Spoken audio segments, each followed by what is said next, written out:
Nucleotides are made up of deoxyribose sugar, phosphate group, and nitrogenous base. All four nucleotides have a complementary base and follow base pairing rules. Together, they are all nucleotides and made up of DNA, obviously.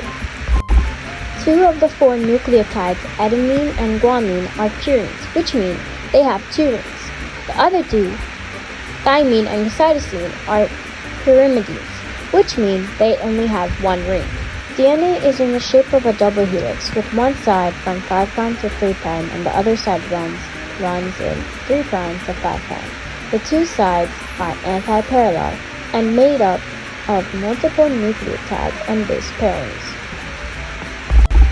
The bases in DNA follow base pairing rules, which basically state that adenine goes with thymine and guanine goes with cytosine.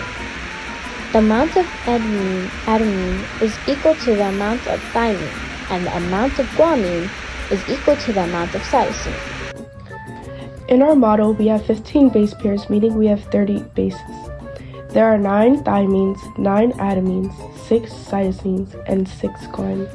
Using the number of guanines, we can determine that our helix is made up of 20% thymine and 9 out of 30 is equivalent to 1/5 or 20%.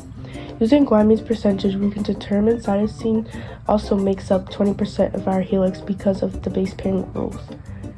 We can then subtract 40%, adding the two percentages together from 100, which would get us 60%.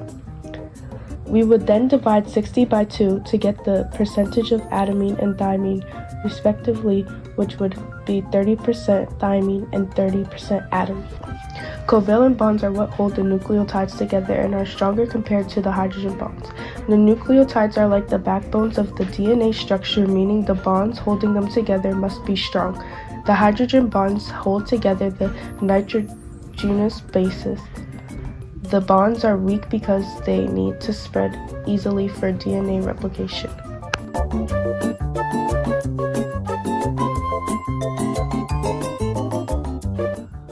First, the helicase begins to separate the two strands of DNA. The area where the DNA molecule separates when it's ready to make a replicate of the DNA is called the origin.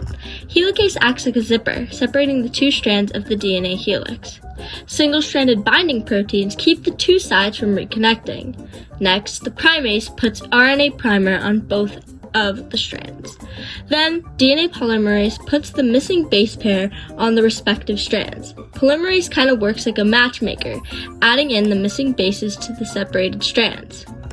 The strand on the top is considered to be the leading strand because it has no breaks in its pairs. It follows the path of helicase while the lagging strand does not. Helicase, DNA polymerase, and primase all work together in a 5' to 3' direction. The lagging strand has disconnected fragments of bases called Okazaki fragments. This is where ligase comes in. Ligase is like glue, working on the lagging strand and connecting the Okazaki fragments together by putting in the missing base pairings. The two sequences, or new strands of DNA, are identical to the original molecule. The sequences are the same as the original molecule. DNA replication is considered to be semi-conservative because the new molecules have one old strand of DNA and one new strand. The DNA polymerase checks the base pairings as it goes, so errors in DNA replication are usually prevented.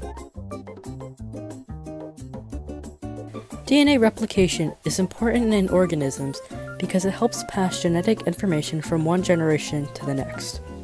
It is also required in the growth and repair of tissues in organisms.